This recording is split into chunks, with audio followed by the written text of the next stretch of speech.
the ceasefire between Israel and Hezbollah in place, what happens next? We are looking at is a reconfiguration of a regional system where I would say that on the one hand, following the weakening of the axis of resistance in Iran, there is much more space for Arab players that want stability.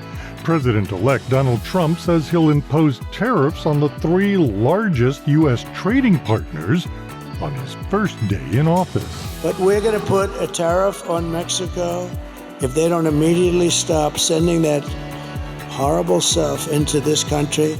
Join us now on The Voice of America as we explore the issues in the news.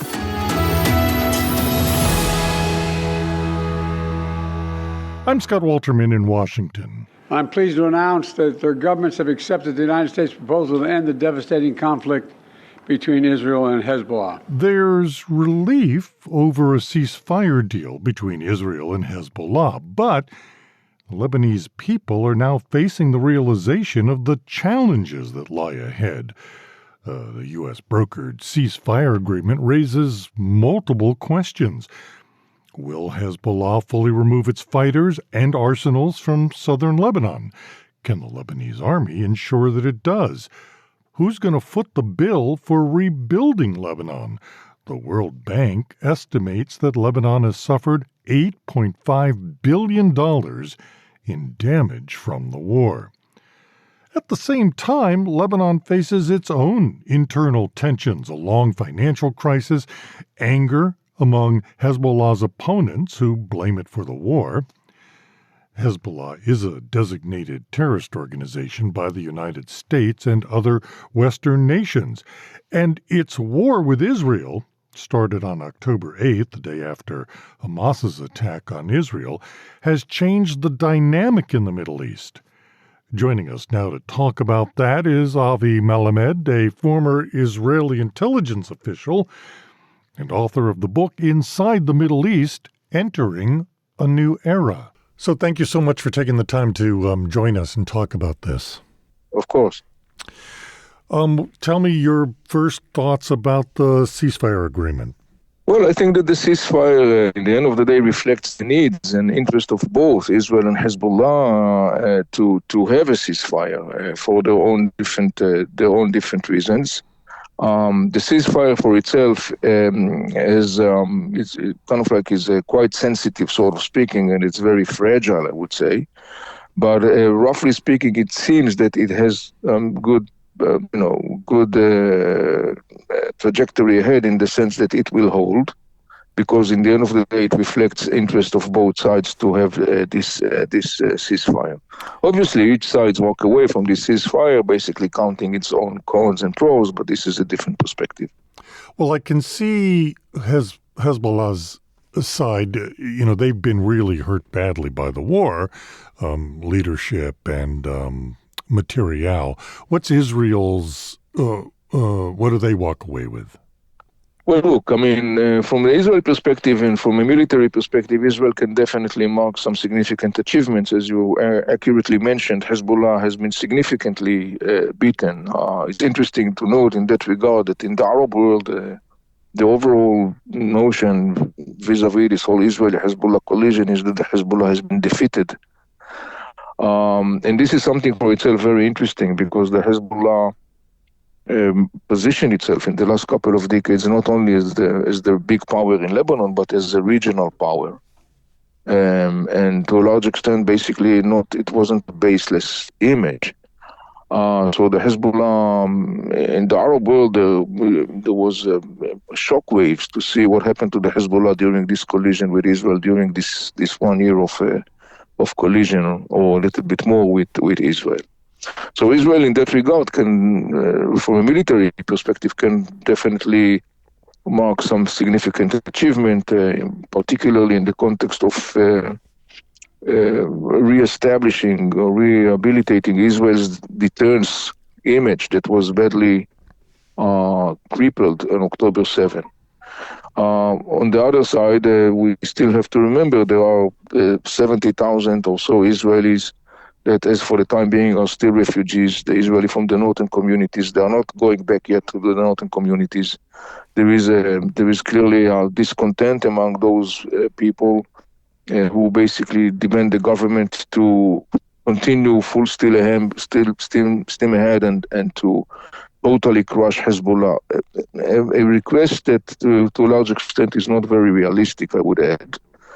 So there is a sense of like a sourness among Israelis. Those Israelis who says it is the sourness is because the significant military achievement, there was an expectation that the outcome, let's put it this one, will be much more dramatic in sense of like securing their future living along the Israeli-Lebanese border. So I would say that this is another aspect from what Israel is taking away from this situation. I think in a wider perspective, I would say that the most significant thing, I think that we could expect a totally change of mindset and policy of the next Israeli government vis-a-vis the threats that are being built around Israel. In other words, I don't think that we will see again a situation where Israeli governments will sit aside and will watch Hezbollah building its capacities in South Lebanon or Hamas building its capacities in Gaza. It's very clear that Israel will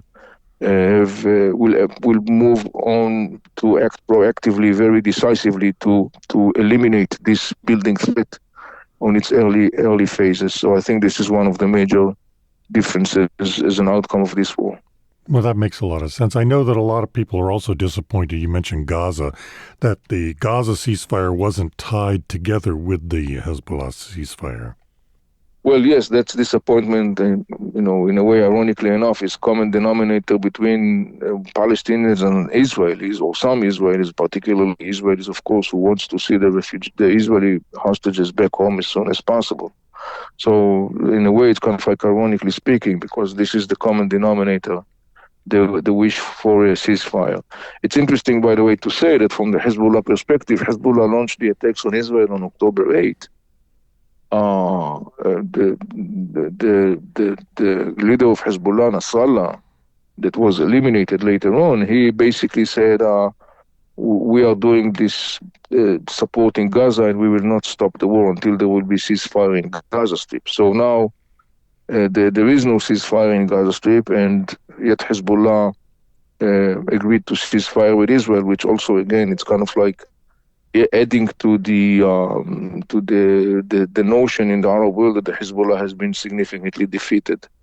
Not so surprisingly, I mean, people in the Arab world understood that in the end of the day, this whole issue of Hezbollah taking Israel to support Gaza is basically nothing but a sort of an excuse to cover up other things. But in the end of the day, the bottom line is that when you look at that, at least from an Arab perspective, it's quite clear that they view Israel as the one that had the upper hand in the confrontation with Hezbollah.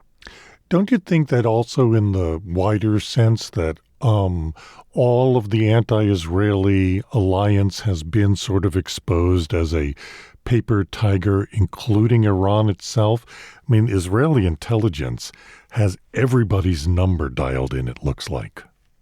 Well, look, I would put it this way. It's clear that following October 7 and everything that happened since then, today we can say that what we call the axis of resistance, namely Iran and its different proxies, particularly when we talk about Hezbollah and Hamas, major proxies in this Iranian-backed infrastructure that is called the axis of resistance, it has been significantly weakened. Definitely not in the same power it has prior October 7. And so this is something for itself very significant to notice. However, I would also mention, it's not tiger made of paper, because in the end of the day, we should remind ourselves. I mean, those proxies, and let alone the Iranians, maintain significant military capacities that can cause a significant damage. I mean, we are looking at huge arsenal of thousands and dozens of thousands of missiles and rockets and attacking drones. The Iranian regime is constantly engaged in building military capacities and delivering its military capacities to its proxies. And those military capacities are very harmful. They are very dangerous. So I wouldn't say tiger of paper. I would definitely say that, yes, they have been significantly beaten.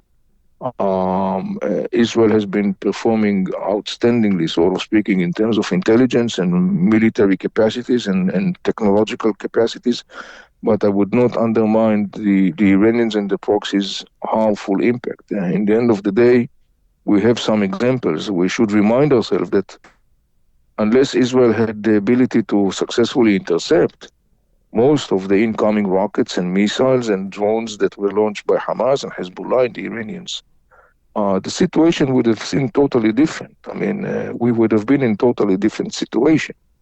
So we should remind ourselves that is the right dimensions of the picture that we should look at. Yeah, I know. I get what you're saying. What I was really thinking was, so the alliance of Israel and the Western countries that support them, Great Britain, the United States, and so on, stood fast and had the technology to repel, as you point out, the drone and missile attacks by Iran. And when it came to the end of that volley back and forth between Israel and Iran, Iran stopped firing weapons at Israel, so that they would not engage directly the United States and the other Western powers. The same thing with the other proxies. You said that, as you pointed out, Hezbollah says we're going to fight until the war in Gaza is over, and they didn't. Hamas has been pretty much decimated. Hezbollah has been pretty much significantly reduced, if not decimated. And so the other players in the region, the other Arab nations that are also where Iran is also a thorn in their side, sees that at the end of the day, while they have a lot of weapons and they have the capacity to cause a lot of trouble, they are not what they said they were. Look, there are different aspects here. Let us remember that Iran attacked Saudi Arabia and caused Saudi Arabia significant damage in a relatively short attack a couple of years ago. So we should remind ourselves that, yes, that is correct, that the Arab players in the region who are threatened by the Iranians and the axis of resistance definitely are not shed no tear over the defeat of Hezbollah. They shed no tear over the decimating of Hamas, and of course the fact that Iran has been facing some significant pushback. That is for itself a very significant achievement. Remember, of course, that one of the significant equations that was changed during that year is the one that up until now, the Iranian regime was actually in a win-win situation, meaning he was activating its proxies at will, but he was totally exempted from any repercussion. Now, for the first time since the Iraqi-Iranian war, Iran has basically directly attacked and sustained some significant damage on its soil, following the Israeli retaliation, following Iran attacks on Israel on October 1st. So this is something that has been significantly changed, and this is significant. And as you accurately said, the Arab regional players who are concerned with the Iranian threat, the Saudis, the Emiratis, the Egyptians, the Jordanians, obviously are satisfied with the fact that the axis of resistance has been weakened. But that, again, they do also remind themselves that the Iranians and their proxies can cause a significant damage. And so, for example, if you look right now, the Saudis are continuing their dialogue with the Iranians, even kind of like in a more smiley way, not because they know exactly who's their neighbor are, but the Saudis understand that in the end of the day, Iran is in the region, it's a significant player, it has a significant ability to cause damage. So the Saudis are aware of that. In other words, what we are looking at is a reconfiguration of a regional system where I would say that on the one hand, following the weakening of the axis of resistance in Iran, there is much more space for Arab players that want stability. There is much more larger room for maneuvering and space for proactive approach that will serve their need in stability. And that will be at the expense of Iran's hegemonic vision. But on the other hand, they will still continue to find way to conduct a productive dialogue, let's put it this way, with the Iranians. And so I think this will be part of the reconfiguration geostrategic landscape of the region. All right, thanks so much for the perspective, and we'll talk again soon when the new administration starts to take shape and Middle East policy has the potential for that change as well. Of course. Thank you for having me. Avi Melamed, a former Israeli intelligence official and author of the book Inside the Middle East, Entering a New Era.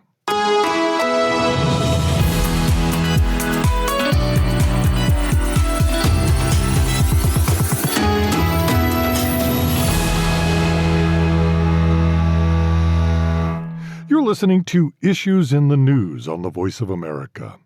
I'm Scott Walterman. So we lose 300,000 people a year to drugs entering from Mexico. And if they don't stop this poison from flooding into our country, and they can stop it by not accepting it from China, and I'm doing the same thing with China, we're going to tariff the hell out of them. President-elect Trump making good on one of his biggest campaign promises. He says he will do so on his first day in office. He's threatening sweeping new tariffs on the three biggest suppliers of goods to America. We get details now from AP correspondent Sagar Magani. Trump says one of his first executive orders on taking office would be imposing a 25% tax on all products from Canada and Mexico and an additional 10% on goods from China. It's part of his bid to crack down on illegal immigration and drugs, but it's unclear just how serious Trump's threat is. The tariffs could dramatically boost prices for Americans on everything from gas to vehicles. A U.S.-Mexico-Canada free trade deal forbids any member from just imposing tariffs on another. Sagar Magani, Washington. Mexican President Claudia Sheinbaum suggested that Mexico could retaliate with tariffs of its own. De los principales exportadores de México a Estados Unidos son General Motors, Stellantis, y Ford Motor Company. She's saying she was willing to engage in talks on the issues, but said drugs were a U.S. problem. VOA's Lori London and I talked with Inu Manik, a fellow for trade policy at the Council on Foreign Relations, whose expertise is in the international political economy, U.S. trade policy, and the law and politics of the World Trade Organization. Thank you so much for taking the time to talk to us about this. Absolutely. So President-elect Donald Trump Monday pledging big tariffs on the U.S.'s three largest trading partners, Canada, Mexico, and China. What exactly does this mean? At this point, we're looking at what tariffs are and what they do. Tariffs are a tax on imports. And who pays those taxes are the importers. So that's American businesses that buy inputs from other countries or American consumers that are buying things from abroad.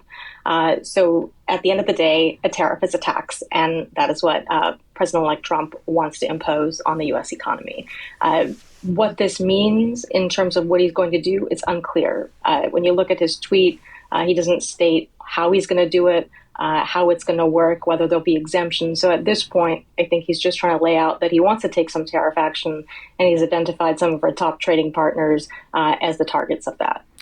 In the tweet, he says that he's targeting Canada and Mexico and China because the three of them allow migrants and drugs, particularly fentanyl, to come across the border, and that he's going to put the tariff on until they do something about it. I don't ever remember tariffs being used like that. Tariffs have been used to protect an industry, the steel industry. Foreign steel is too expensive. We're going to put a tariff on foreign steel so American steelmakers have a level playing field. Do you know of a case where tariffs were used in a political sense like this? Yeah, I think President-elect Trump is certainly expanding the use of tariffs as he did in his first term in office. And this is to deal with issues that are unrelated to trade, right?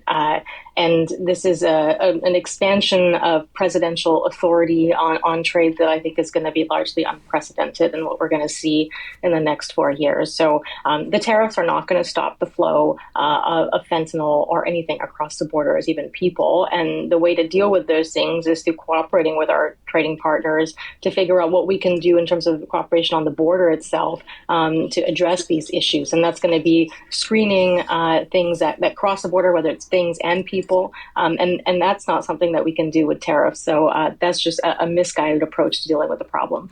Mexico is our largest trading partner. Is that because so much is manufactured there? Well, it's a mix of different things. Part of it is manufacturing, which builds into the U.S. manufacturing base. So there's a lot of American value added in the things that Mexico produces because we have American companies that invest there. The other reason Mexico has become our number one trading partner is because of our trade war with China. In fact, we had a lot of trade diversions. A lot of things that we normally would get from China, we now get from Mexico. And that's the effect of the original Trump trade war tariffs against China. Like what? Like what kind of goods? So we've been getting some machinery and other intermediate products in manufacturing, certainly food products. And we've seen shifts in terms of overall flows of different traded products that have come through Mexico from other partners in Southeast Asia, like Vietnam as well. So a lot of trade has kind of moved around over the last few years as a response to avoiding the tariffs. So what do you see this meaning for the U.S. and potentially the global economy as a whole if this were to be imposed, these tariffs were to be imposed? I think for the United States, this would certainly have an inflationary impact. Canada and Mexico being our top trading partners, we would see right away, I think, an impact on this for the average consumer. We would certainly hurt our relationship with our two most trusted trading partners, which I don't know is a good idea for us to be doing that, particularly when President Trump actually renegotiated the NAFTA agreement, which was the predecessor to the USMCA, which he called the best trade agreement that ever been done. So now he's threatening actually to destroy that agreement by enacting tariffs that violate the spirit and letter of that law. So I think it bodes pretty poorly for the way the United States is going to cooperate with trading partners and get anything from them if we simply can't be trusted to abide by the rules that we negotiated ourselves. So a lot of uncertainty, I think, for the United States and the rest of the world. This also is going to affect, you mentioned it briefly, the automobile industry. A lot of cars are made in Mexico, and it's going to affect Europe if that happens, because a lot of European cars, Volkswagen, BMW, I think Mercedes, are made in Mexico and then shipped across the border into the United States. You know, certainly the auto market will definitely be affected. This is one of the most integrated markets within North America. And you have to really be willing to ask, are American consumers going to want to pay 25% more for these products? And you think about the way that production works in automobiles. We have parts that can cross the border multiple times before it ends up in the final automobile that's assembled. So every time that part crosses the border or certain parts cross, you're actually adding a tariff on that. Now, that's going to be really costly. So it's going to end up being more than 25% at the end of the day, and that could really undermine our competitiveness. A lot of people do believe it's a bargaining chip. Definitely. I do think this is typically what we saw during his first term in office, where he would use the threat of tariffs or the threat of withdrawing from an agreement as a way to get our partners to the negotiating table so that we could get something and extract concessions from them. So I do think that's how he's using it, and we have to wait and see what he's actually going to ask for, and then whether our trading partners are willing to give that. It is the art of the deal.